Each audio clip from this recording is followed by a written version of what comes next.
The rolling hills of Alabama have already given us two great races. The South African full gas mode as he comes to the line. It is going to be Cameron Peterson who takes the checkered flag. He's done what he needed to do after disaster yesterday, and onto the front straightaway comes the Tytler Cycle BMW racer, Cameron Beaubier, and the battle for second place, and Sean Dillon Kelly was able to get around him. The question is, who will come out on top and who will own the championship lead? The fifth Superbike race of the season drops the hammer right now.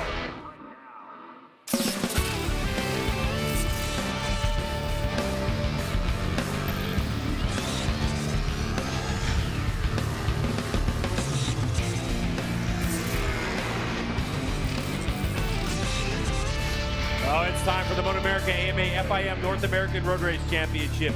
This round is MotoAmerica Superbikes at Barber. It's our second round of the season for 2024 from Birmingham, Alabama, in our 10th anniversary of the series here at Barber Motorsports Park.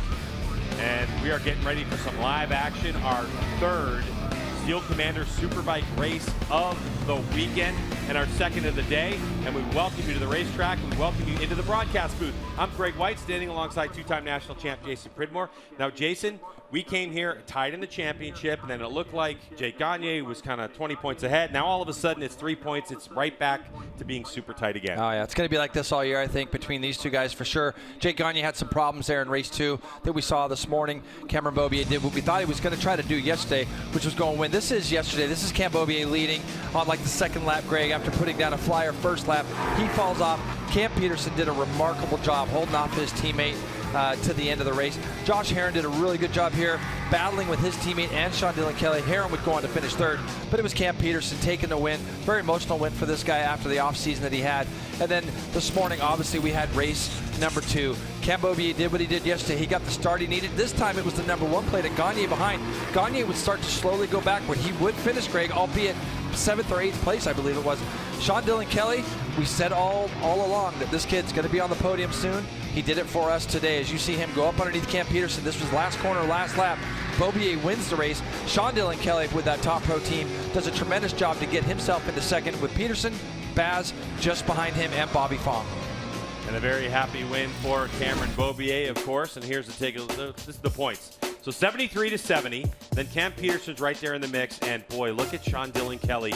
If you really thought at the beginning of this season that SDK would be in the mix for a championship, a lot of people might have doubted you, but he is in there.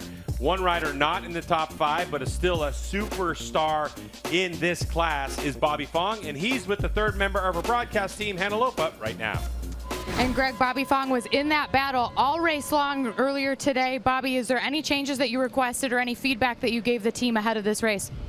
Little TC changes here and there. There was some places out there like I felt like I was pretty strong, and then some I was lacking. But you know, it's gonna be a long race, and probably gonna be a good battle. So I just got to play my cards a little bit differently and just keep pushing forward and learn something and bring it to the next race.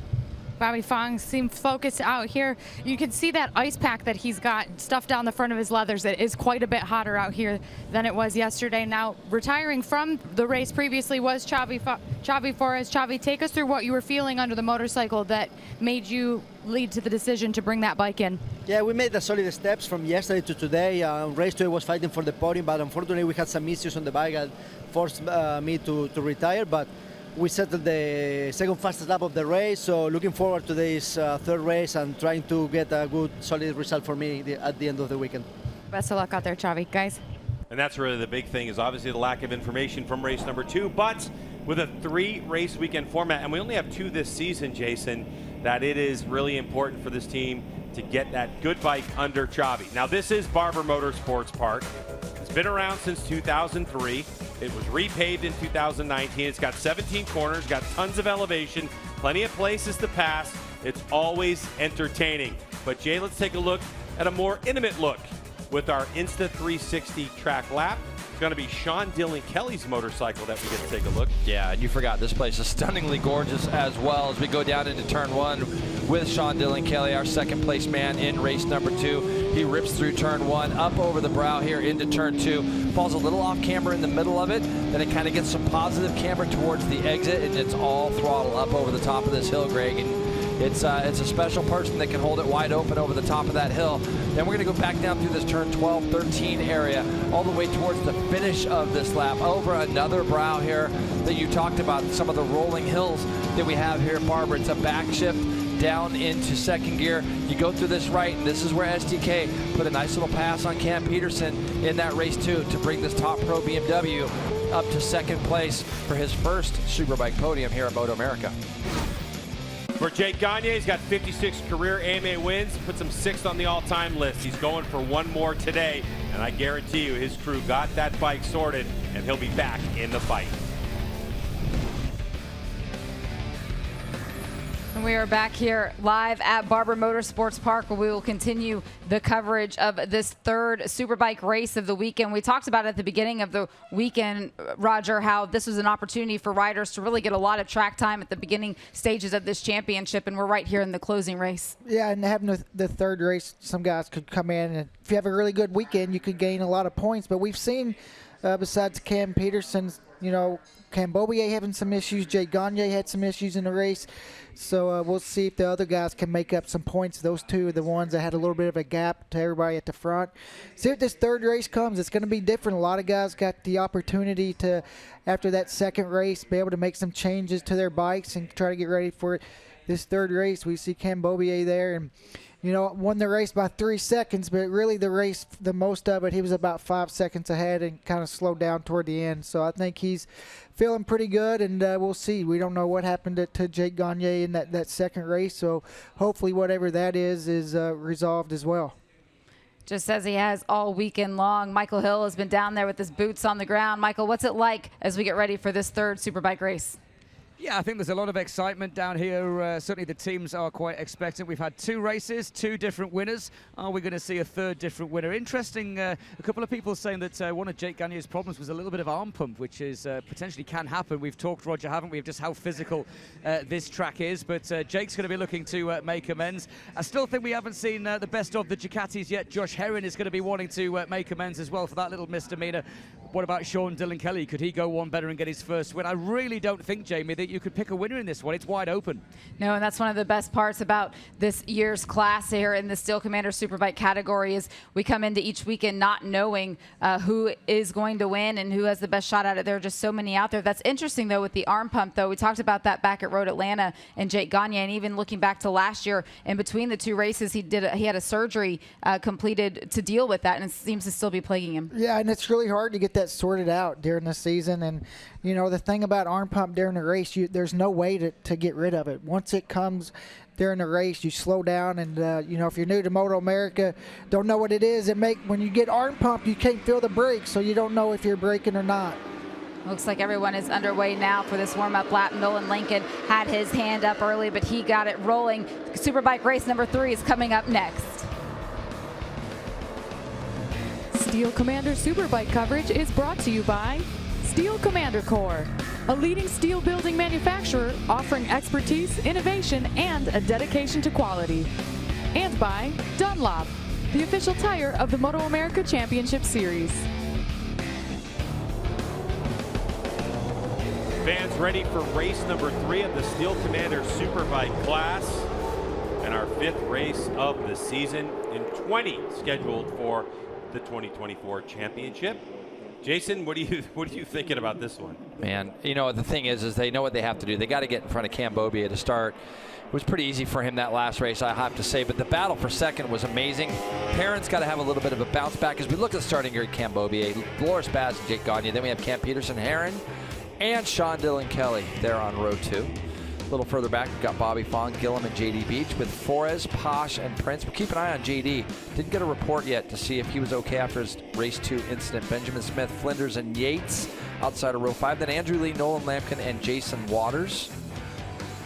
Richard Kerr, Dean Campbell, and Danilo Lewis with Giannato Camacho and Sierra rounding out row 8. A little bit further back, Arango Segura, John Knowles, and Bobby Davis. So I'll be looking out my window here, Greg, to see if JD if he did make that restart, or this, the start of the 3rd race.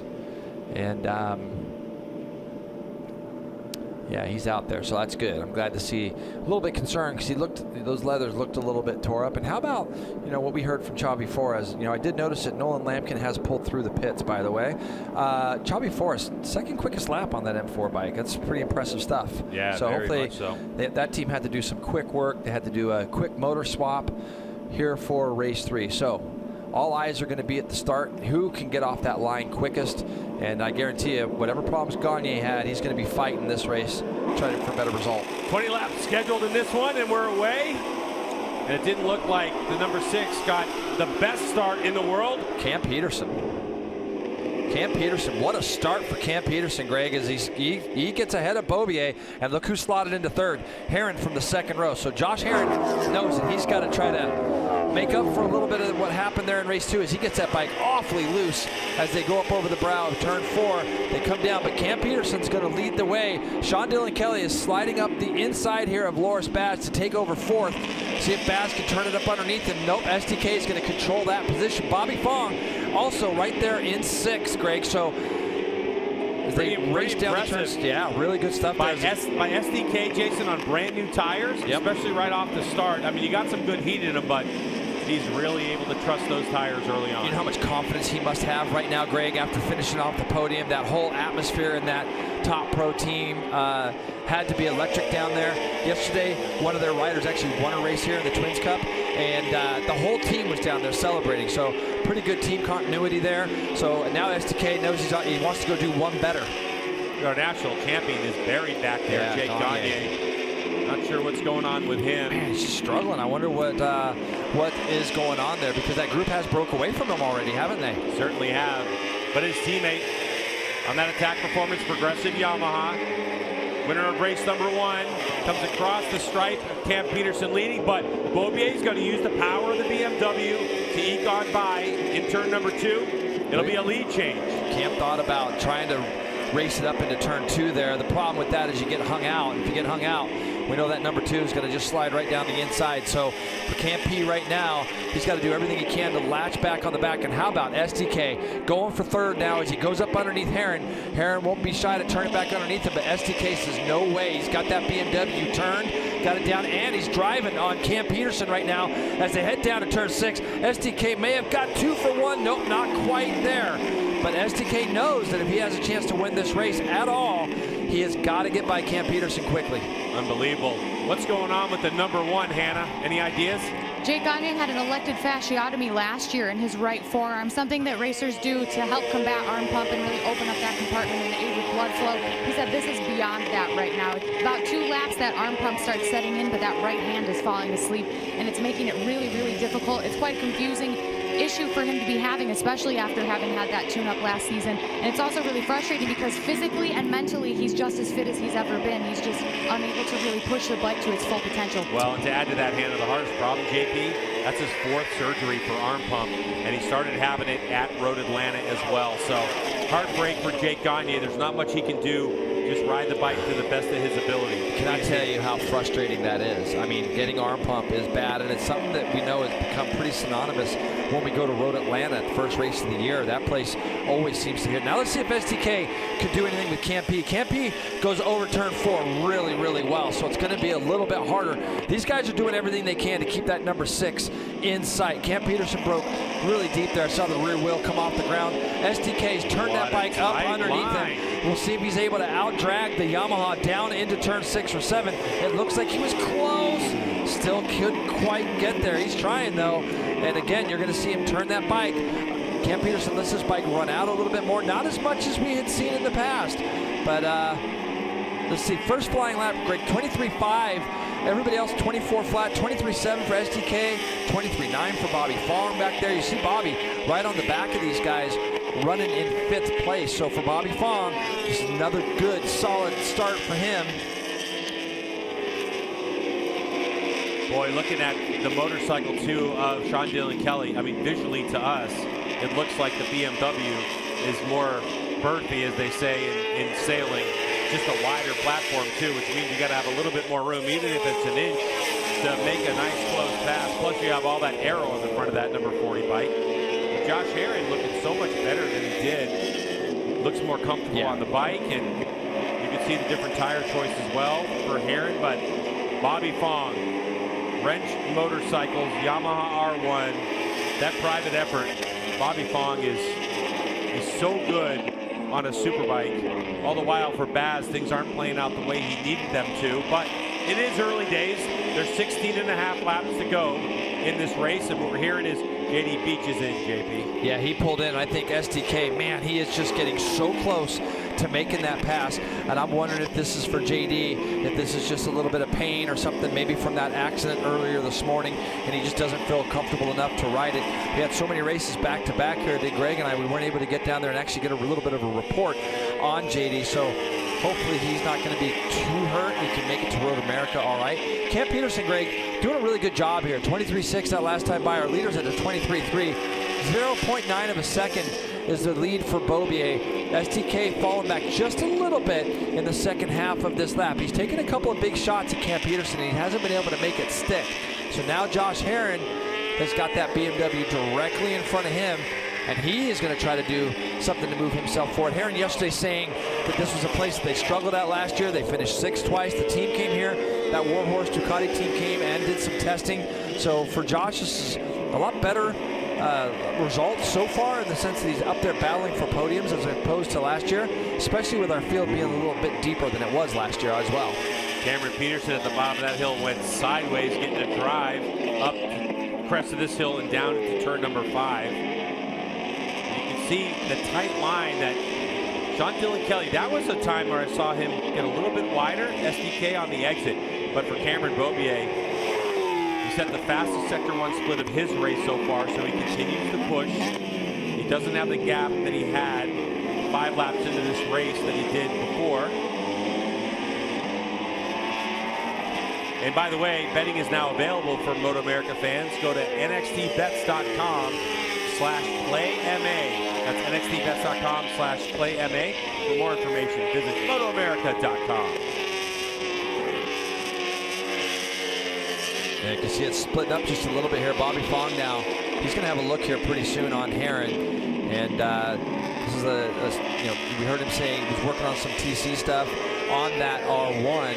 So he got to work with his crew in between races. And look at that thing shaking on Josh Herrin as he comes out of that last corner. That's where you got to be careful with the pads and all that stuff.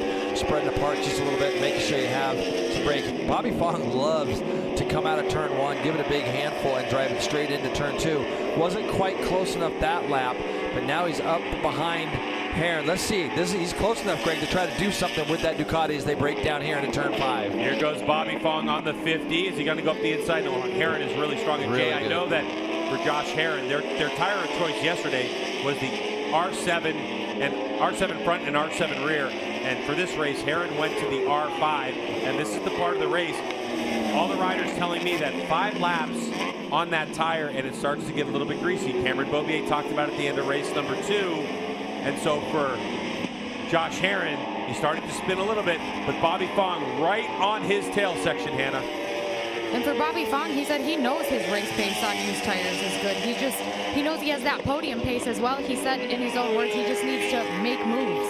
He was really looking to improve in the 2nd and 3rd sector throughout the weekend, but it's also really nice for him to have one class to focus on this weekend to really spend time with the team and getting that bike setup dialed in. And Bobby Fong already with a podium earlier this season. So looking to make it another for his team. He's got a ways to go, though, as Beaubier continues to lead over Peterson and Sean Dylan Kelly. In 4th place is the number 2. Josh Herrin just ahead of Bobby Fong in the 50, and then Loris Baz, the other of the Warhorse HSBK Racing Ducati. Well, we heard Loris Baz talk about running that R5 rear tire in the race 2 earlier today. The reason for that, he didn't want to give up so much time at the beginning of the race. He wanted to be closer to these guys, and I kind of feel that that's kind of what's been going on with Josh too, as Bobby Fong makes this pass.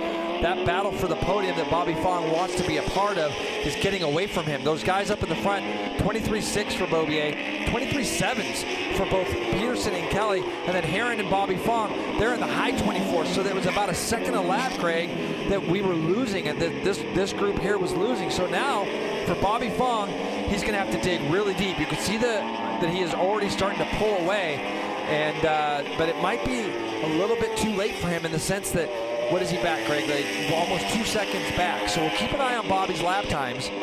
And the thing is at the front right now, 1.5 second difference between Beaubier and Peterson with STK right behind. So they're definitely keeping Beaubier more honest.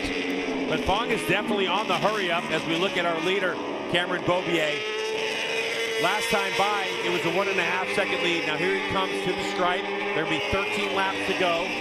And the lead is down to 1.3. So all of a sudden, Cameron Peterson chipped away 0.2 of a second back on Cam Beaubier. And it could be that Beaubier is in kind of manage it mode.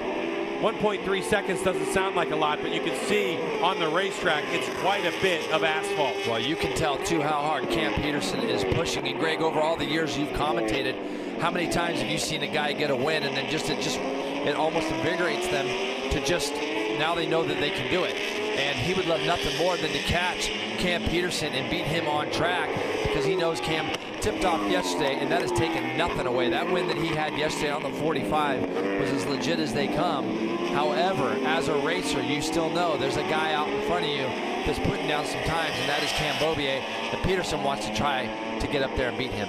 One of the best things about watching motorcycle road racing here in the Steel Commander Superbike class is the fact that you get to see the physicality of motorcycle racing. But Cameron Peterson gave us a little bit of insight into some improvements he's made from a mental coach perspective.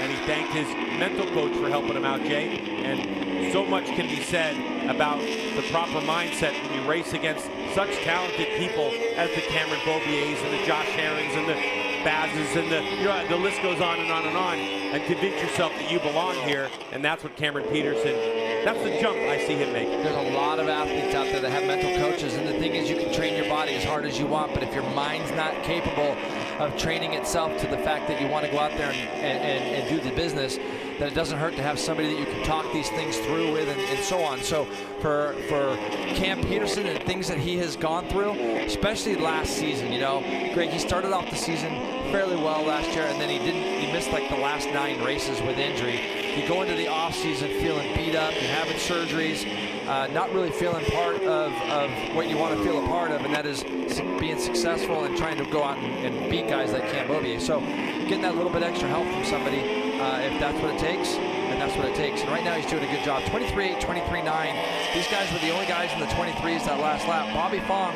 is exactly 2 seconds behind STK, and he ran the exact same lap time as STK as far as they both did 24 flats. So we'll keep an eye on that still. As you see, Sean Dillon Kelly doing a really, really nice job. Comes up over the top of the hill. There's Bobby Fong. You just saw Bobby coming up over the top of the hill as well. We'll see if that gap starts to close in at all. Bobby was pushing so hard after he got by Heron and checked out a Baz, but it looks like it stalled just a little bit. And Bobby will be saying, man, if I could have just done that a lap or 2 earlier and just got through, he probably would have been able to go with STK. But you know, this is a team, a wrench motorcycle team, a lot of great guys down there, and you can see how close he gets out to the grass. And you know, they've done a really nice job making him comfortable on this bike. They've made an improvement. For them to be finishing in the top 4 would be really good. But I know Bobby's got his sights set on this guy in front of him. That time through, Greg, he's got it down to 1.8, so he did go 0.2 quicker than STK did that last lap. Fong pushing so hard, and there's Sean Dillon Kelly just behind the 45 of Cameron Peterson. And Jay, let's go back to the mental thing that I'm talking about. If you're going to look at Cameron Beaubier and you figure he spent a couple of years in Moto2, a guy who won 5 Superbike championships in his career, goes over to the World Championship, doesn't get the results. I think his best finish was 4th. He had a couple of those. It's a mental struggle for a couple of years. Comes back here, wins right out of the box, but then deep into the season gets hurt and has to make this massive comeback himself. We talked about Cameron Peterson, but also Sean Dillon Kelly spending a couple seasons in Moto2 championship after winning a championship, Supersport championship here in MotoAmerica. And you talk about the adversity of these top athletes, and it's a huge part. And Bobby Fong, when you look back at Bobby, who's in 4th place, pushing really hard, for this rider right here, he's catching him. But this guy also has a full-time job when he's at the racetrack, doesn't he? And he does a tremendous job with Dainese USA here in America, and he works full-time. And you know, the thing is, I've talked to our colleague Roger Lee Hayden about this, and Roger and I have talked a lot about these riders coming back. You know, Greg, these guys are all great riders, but as we've said so many times, it takes a lot of people to be successful, and you got to have the right people, and that's what we've credited Sean Dillon Kelly with. He's got Jeremy Toy in his corner, and those guys work so well together. Oh no, and Cameron Peterson is down. Cam Peterson loses the front down in turn 5. This is a bummer for Cam. We know he was pushing. He was just, you know, he was 1.2, Greg. He got it down to 1.2 seconds back. So Cam's going to get up and get going. As you can see, oh man, he might have lost a foot peg or something. He's got his left foot off. I'm not sure exactly what's happened here, or if the bike, maybe the linkage is broke or something like that. Yeah, we're looking down, trying to see if we can see something, but there's obviously a reason why his left foot isn't on the foot peg. So peg's probably gone. Yep, yeah, it's gone. So for Cam Peterson, that's just such a shame. There it is, sitting there in the track. So this is going to promote this battle that we thought was going to be for third. Now it's going to be for second, as we see Cam Peterson going through the back. I'm sure the team's going to try to get a foot peg or something ready for him to come into the pits. He's not happy with himself, but he was pushing hard. Now this guy, instead of having a 1.2 second lead, Greg, he's got a 3.7 second lead. And how about Bobby Fong? 23.9 to a 24.7 for SDK. Bobby Fong is on the charge right now. Yeah, you think third place is good enough for Bobby Fong? No shot. If he's got a shot to put it into second place, he's going to take it. But Cameron Beaubier all of a sudden now goes from like a 1.4 second lead to a 3.7. That's going to change his strategy and the way he rides. And we'll be keeping an eye on Beaubier's lap times to see how they've changed, because he went 23.3 as the fastest lap of the race, did the number 6, and his last time by went 123.9, only 0.6 of a second off. Hannah? Looking at these top 3 riders, and even back to Josh Herod, all 4 of them are on that R5 rear, so I think ultimately they're close enough to each other that none of them can afford to let off the gas. It's probably going to come down to who can manage that tire and whose bike lends itself up to managing that tire all the way to the end of the race. It's real hot out here, guys. Yeah, and that's not only, Jason, characteristics of the motor itself, how it delivers the power, but obviously this setup, as Fong now has closed down right onto the rear wheel of the 40 of Sean Dillon Kelly. But He's closed on him quick, Greg, and you can see he's got a lot of extra roll speed. No, sorry, I didn't mean to interrupt, but yeah, he's got a lot of extra roll speed. You can just see it as he came up over the brow. So, you know, I don't know if STK's made any changes, or maybe the changes that Bobby's team and him made in between the 2 races today, he's just showing that much more pace. But it's one thing to get there, it's another thing to make the pass. He's got 8 laps to do it, doesn't he? So he's going to be able to study STK a little bit. He's got no pressure from behind. We got 2 factory Ducatis behind him, as you see the team down there in the attack pit trying to get this old foot peg bracket off, and then they're going to fit that with a new one, and with the hopes that he can just get back out there and get some points. But to be fair, Greg, I think it's a little bit of a, I don't think he's going to get anything out of this race, Cam Peterson, that is. Yeah, not this time around, but we'll see.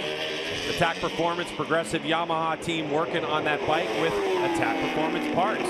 That's a part that you can get from Attack Performance, that foot peg bracket. So they have plenty of those on deck.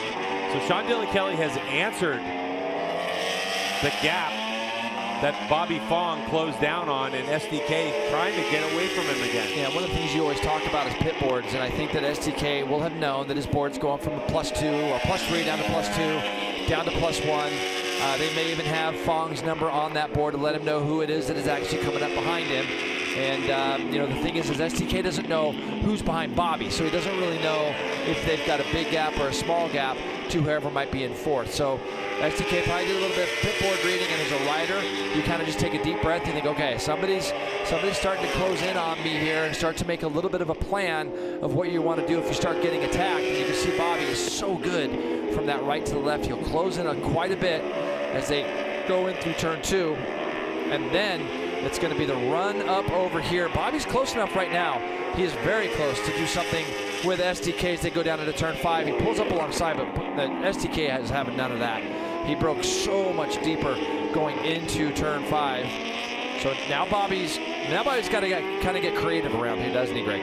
He does, because what we're seeing is a lot more wheel spin out of Bobby Fong in that Wrench Motorcycles machine, where it looks on the drive, especially up the hills, that this Top Pro Racing BMW is a lot more hooked up.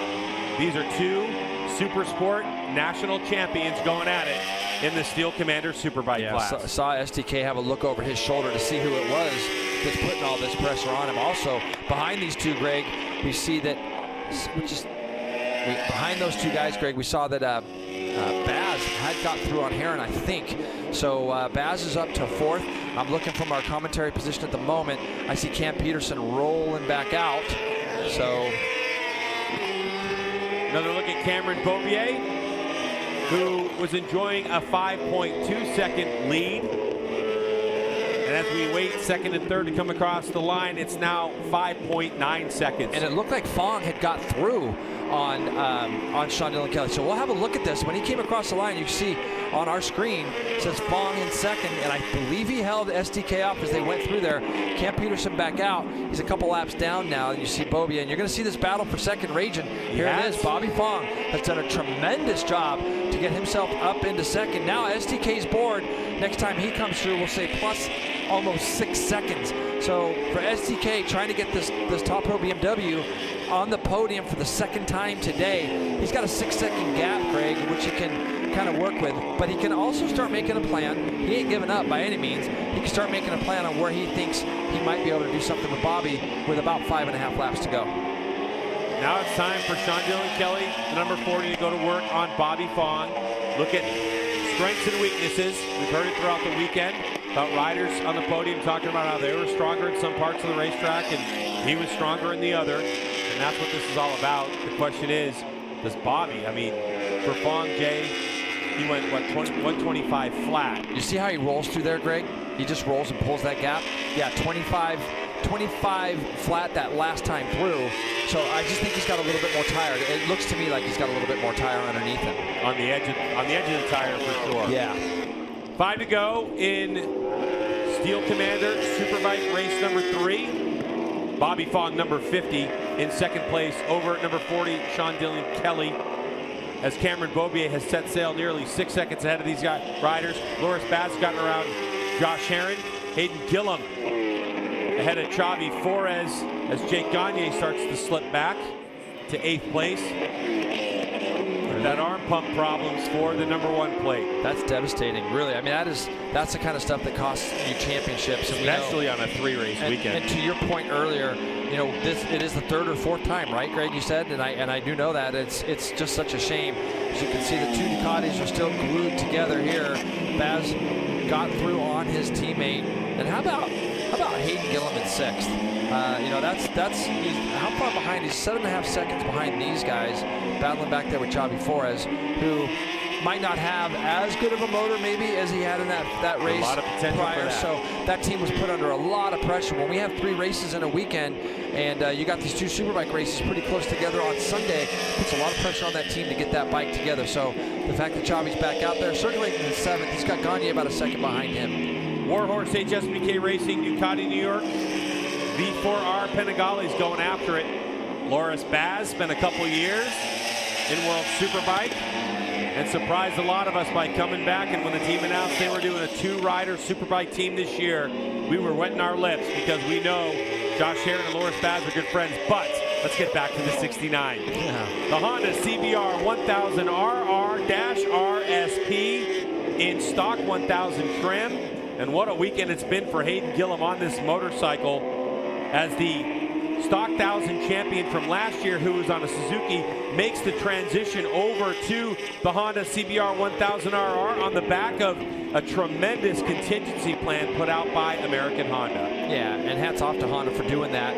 We see a lot more Hondas in our paddock now. It's nice to see the Honda wing flying high, and this team's done a really good job. Hayden Gillum, obviously one of the most talented riders that we have in the paddock. We see the diversity that this young man has in the sense that he can ride a Superbike and he can ride a bagger. Obviously the defending champion in our bagger championship, riding for Vance and Hines there. And this team has done such a good job getting him comfortable on this Honda CBR 1000, Greg. And you know, he's gonna, you can see now, we go back up to the front, Cam Peterson a couple laps down, just seeing if he can see what Cam Beaubier's up to. And he came out right behind him, and Cam Pete's just following Beaubier now. Obviously, like I said, I wish this was the battle for the lead still. Obviously, we wish that was the case. It isn't.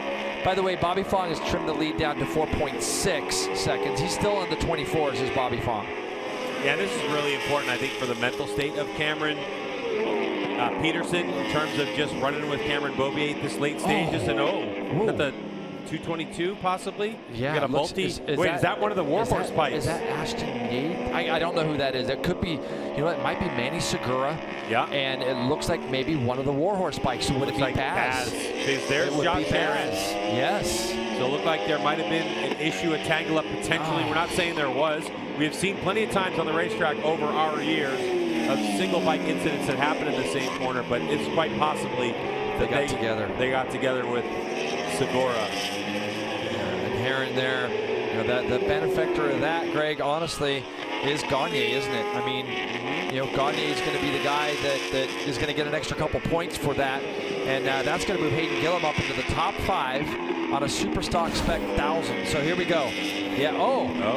That was weird. I'd have to have another look at that, and it almost looked like Baz lost the rear and Segura hit him. It looked like he was ahead of him, didn't it? Do we have a red flag, Greg? We have a red flag. I see Cam Beaubier put his arm out. Yeah. So red flag is out. That was a really strange incident. I'd love to see that one again, just to kind of get a better perspective of what happened there.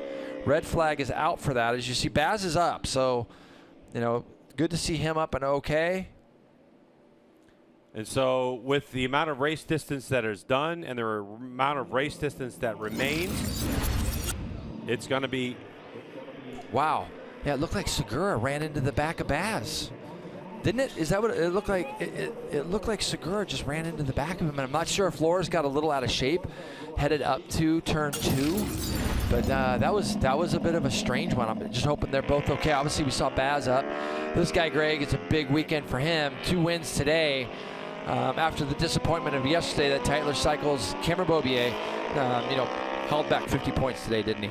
Yeah, and the flagship for the Yamaha brand is Attack Performance Progressive Yamaha. But the first Yamaha standing on the podium for this one is going to be Bobby Fong on the Wrench Motorcycles machine. And great for Yamaha, but a couple of BMWs. The bread of the Yamaha sandwich. Yeah, but how great is it to see those two teams? You know, there's Segura. He's down still, so that was the reason for the red flag. Glad to see he's up and moving and he's okay. Looks like he's moving all of his body parts at least. We're going to have one more look at this, Greg, so let's see what happens. We're like here. Leaning into the TV. Yeah, that is really weird because Baz looked like he was passed. Unless Baz was to the outside and was coming across, but it's just a hard one to see from the camera angle that we have there of exactly what went down. So Segura's up and okay, and that's the main thing. So happy to see that. Boy, Baz has just fallen in some hard luck, hasn't he? Yeah. That was a big tumble through the gravel for both those guys. So here's a look at the race pace, Jay. 123.313, fastest lap of this race for Cameron Beaubier, the Californian. Does it on lap number 4, and this is what we've seen from Cameron Beaubier when he was on top here in the Steel Commander Superbike class for years. It was that first group of laps, and then he would control the pace. And you almost just have to feel like this was a place that other people maybe thought that they could, you know, the Yamahas especially, could make this is kind of a Yamaha track. You hear that kind of going on. This guy comes in here and wins 2 out of the 3 races, and now we head to Road America, and we know the legs of this BMW. It's not slow, and the Ducatis are not slow. So you know, we're gonna see some big battles up there. Throw SDK in the mix. JD will be up there as well on another BMW. So this was a track that maybe they didn't earmark. Getting a couple wins. How about this guy, Bobby Fong, Wrench Motorcycles, his whole team. Look how happy he is. He's getting a hug from Nick Seiling there. SDK. Going to be happy with 2 podiums for his team. All in all, pretty solid weekend for everybody there. And here comes Cameron Beaubier into the pits to celebrate with his Tytler's Cycle Racing team. Now we're going to step away from Barber Motorsports Park. When we come back, we'll have a chat with Cameron Beaubier, Bobby Fong, and SDK, because Hannah will be on it.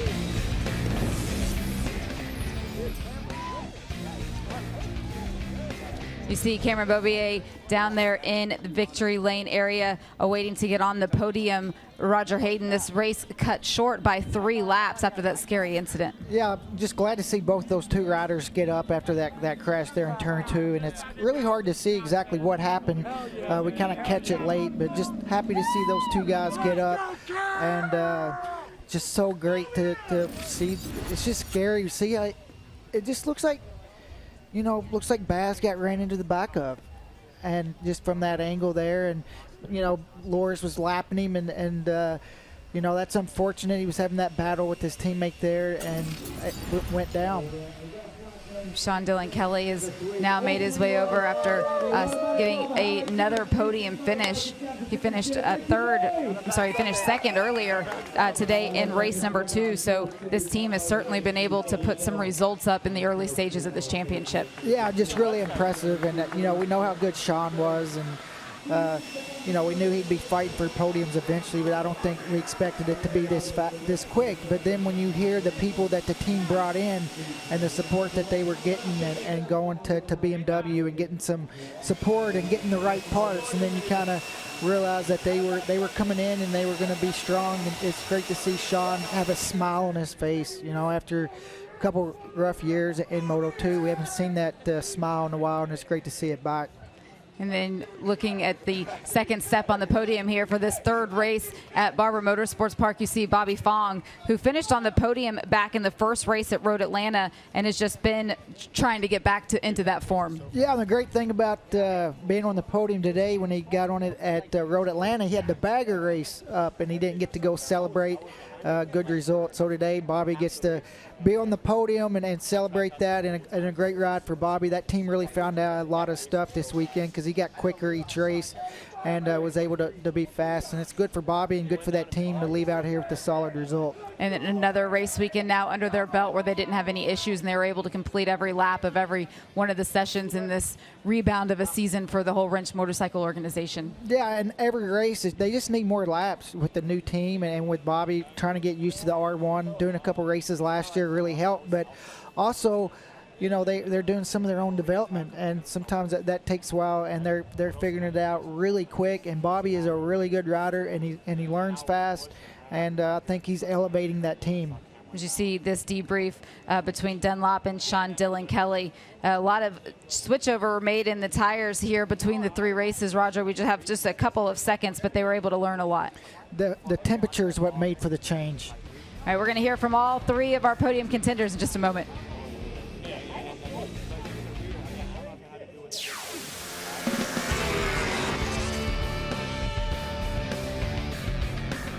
Well, not the way we wanted Steel Commander race number 3 to end, but it did end in this way.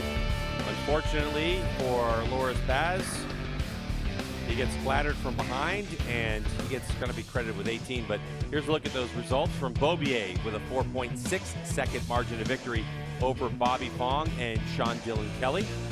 Josh Herron in 4th, with Baz actually gets moved to 18th. But let's get down to Hannah in victory lane. After scoring 0 points yesterday, Cameron Beaubier has maximized 50 out of 50 possible points today. A really long day, 2 races, very hot conditions. Take us through that race and how you're able to kind of put your head down and get the job done twice in a row. Yeah, thank you. I'm glad that day's over. It was a pretty long day. It's hard to be too excited about the first win today when you know, you gotta try to go do it all over again in a couple hours. But massive thanks to my Tytler's crew, Tytler's BMW crew.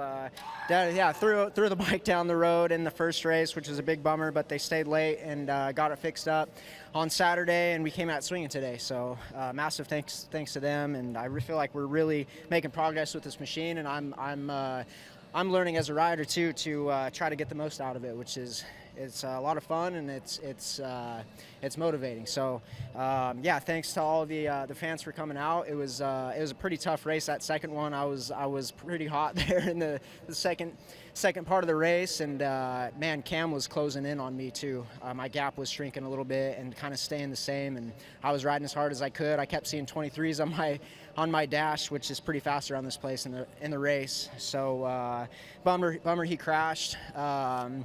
Hats off to SDK and Bob for getting up here. They're riding really good, and yeah, the class is crazy this year. It's good, but yeah, thanks to everyone, and I'll see you guys next round. Congrats, Cam. Thanks. Oh yeah, next round too. He's probably looking forward to that. Big long straightaways. He has it circled. Yeah, he goes. No question. He goes good at Road America, and this BMW M1000RR is going to gobble up all that air and love these long straightaways. Let's get down to Hannah, who has our second place finisher, Bobby Fong. Incredible performance from Bobby Fong once again, trading passes there with Sean Dillon Kelly throughout the race. It is really hot out there. The conditions are pretty greasy. Tell us how you're able to kind of manage that tire and fight till the end. Man, this thing always works really good at the end. You know, this thing's making me look good. The crew, the Wrench ADR team has been working really hard. And I know it's, you know, I'm always thanking the team, but man, these guys are one of the hardest working teams out here. And it's just making me look good. You know, we always fight, we never give up. And, you know, they show me the fight in them. So I'm going to give it 110% and bring it to Road America and do the best we can, get some points, and hopefully to be there in the end.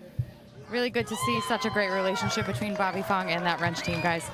They've done such great work together, and that's really the important part. And Bobby Fong with a smile on his face is always a good sign. Yeah, great people down there with Robbie Peterson, and obviously we know quite a few of the guys down there. So good job for Bobby Fong. Hannah?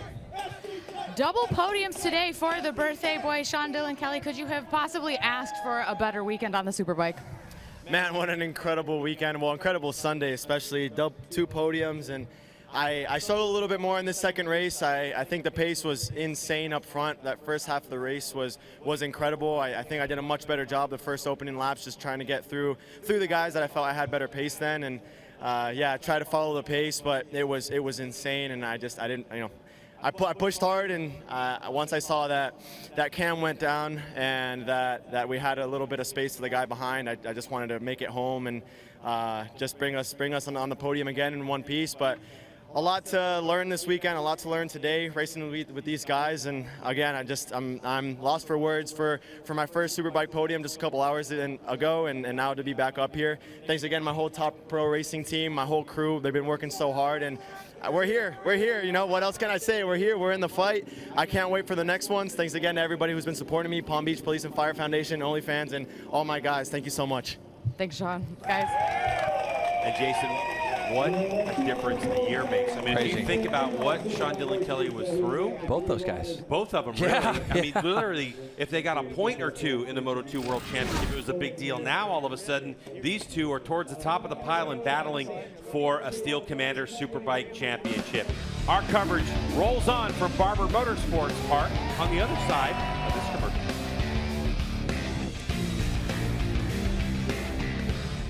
We'll continue here at Barber Motorsports Park on MotoAmerica Live Plus and watch some of this podium celebration. But looking down the order just a little bit, Roger Hayden, I see 5th today was Hayden Gillum. That's just an incredible ride for that team there for their first year on the Honda.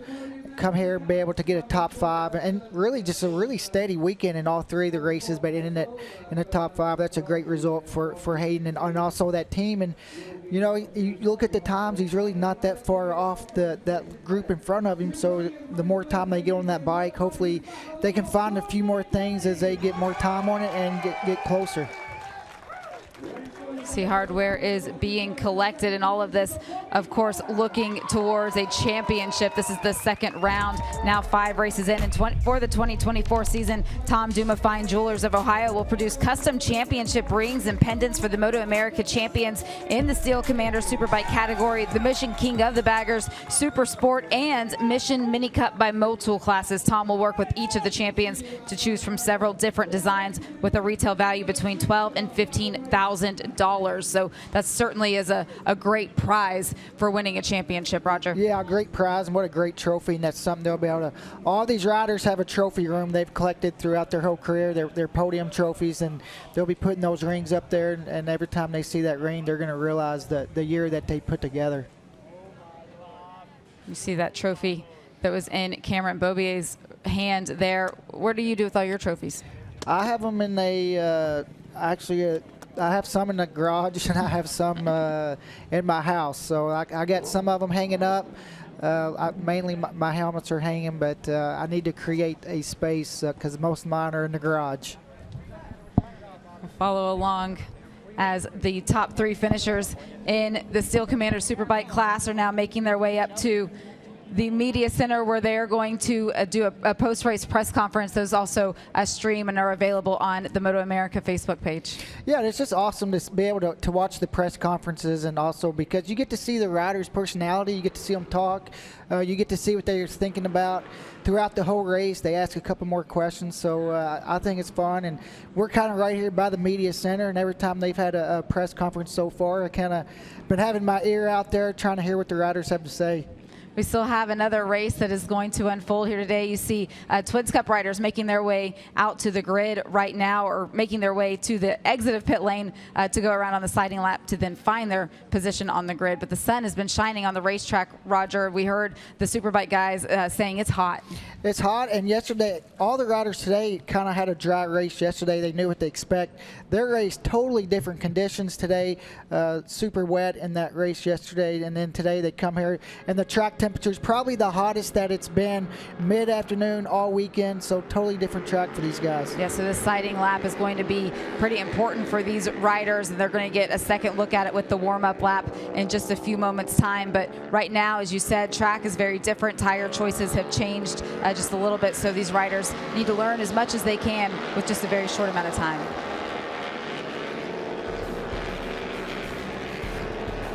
Steel Commander Superbike coverage is brought to you by Steel Commander Corps, a leading steel building manufacturer offering expertise, innovation, and a dedication to quality. And by Dunlop, the official tire of the MotoAmerica Championship Series.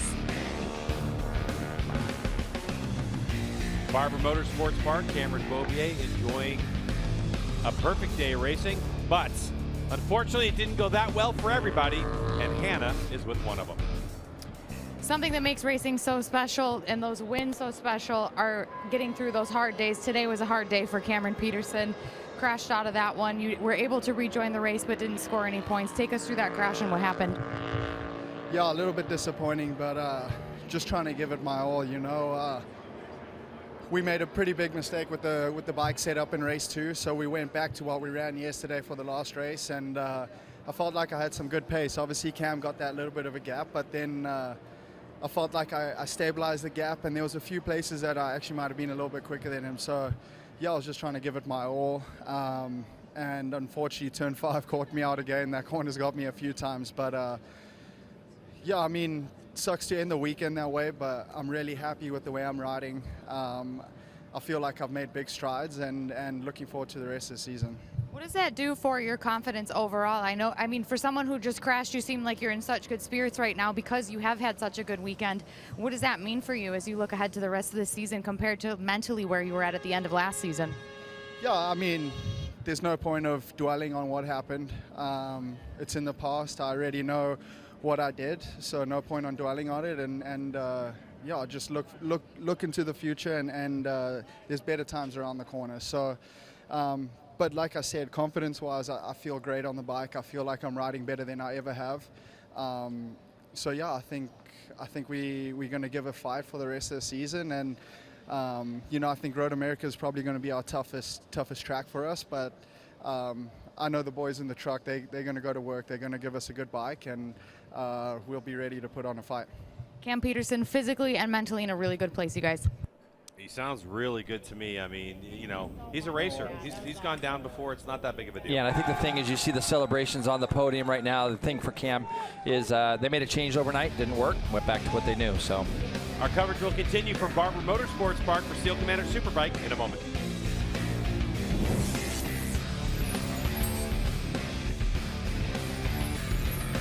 It was pretty cool there to see how reflective Cam Peterson is at this point in his career after all of those months off last year. Roger, recovering from the injury and surgery, he seems to be in a really good spot. Yeah, and he's right. He is riding the best he's ever rode, and you know, he was trying to make inroads to Cameron there, and sometimes that's what happens when you're pushing out there and you're trying to catch a guy like Cameron Beaubier. You're going to be taking some risk.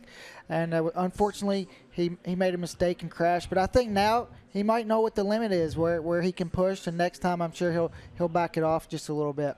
We have just 2 weeks until all of these riders find their way to Road America for the next round of competition, but we still have one more race to go today, and that is the Bellissimoto's Twins Cup. The fans today certainly enjoying the sunshine. Hello out there and soaking it all in and getting to watch some really great racing. Michael Hill is down there on the grid as all of the riders have now found their grid positions. Michael, what's the vibe on the grid? Tell you what, there's a lot of excitement down here on the grid. It's the second Bellissimoto Twins Cup race of the weekend. Very different conditions, as you guys said. It was a deluge of water yesterday. I can tell you, look at the sunburn down here. It's absolutely baking hot. It just seems to be getting hotter and hotter. Grid positions, of course, are defined by qualifying, so it's exactly the same grid. Alessandro De Mario, who has been fast, as Roger said earlier in the broadcast, in both wet and dry conditions. He is for sure going to start as one of the favourites, but alongside him on the front row of the grid is his teammate, the championship leader, Gus Rodeo, just down here, sister holding the umbrella, Mam on the other side as well. He's got the visor down. We're not going to disturb him. He's in full focus mode. Of course, he was fighting for the championship last year. It slipped through his fingers, and he is absolutely determined to have a good one today. Let's see if we can get a good, put my teeth in, see if we can get a quick word with Alessandro De Mario, if we can. Mam down here just with a cool towel. Oh, that's a shame. I thought you were going to give that to me. I'm cooking down here. I'm absolutely cooking. But she gives it to Alessandro. Kevin Rodeo comes across. Alessandro, you've been super fast all weekend. You've really gelled with this bike. You've got a clear shot down in towards turn one. How are you feeling? And where do you think your biggest competition is coming from today? I'm feeling good. Yesterday kind of sucked. I crashed out of the lead. But my plan today is just getting a good start and just, putting fast laps in at the start and trying to pull a gap. So that seems like a plan to me. Fingers crossed it works. Have a good one, young man. Right, let's move across if we can very quickly on the front row of the grid. Not had chance to speak to him all weekend. Not avoiding him very, very quickly. I've got about 25 seconds. Rocco Landers on this new Suzuki. Feeling good for this one. Much better conditions for you today. Yeah, not bad. I mean, it's a good track for me. See if we can get this Suzuki to scream. We're a little down on power, but it's all right. Just going to send it, do as best as we can, and screw it. Let's go. Well, if you're interested in what the championship point standings are after we are a quarter of the way through the season already, just like that, quarter of the way through the season, here they are. Beaubier has got a 14-point lead over Jake Gagne, as Gagne was tied. However, SDK right there with 22 points back. Bobby Fong just ahead of Cameron Peterson. This is going to get very interesting as we set the rest of this season. Remember, the beginning of June, we're at Road America, Elkhart Lake, Wisconsin. That is going to be extremely fun for Hannah and for Jason. I'm Greg. Thanks so much for checking out Steel Commander Superbike race number 3. We can't wait to see you in a couple of weeks from Wisconsin. Talk to you then.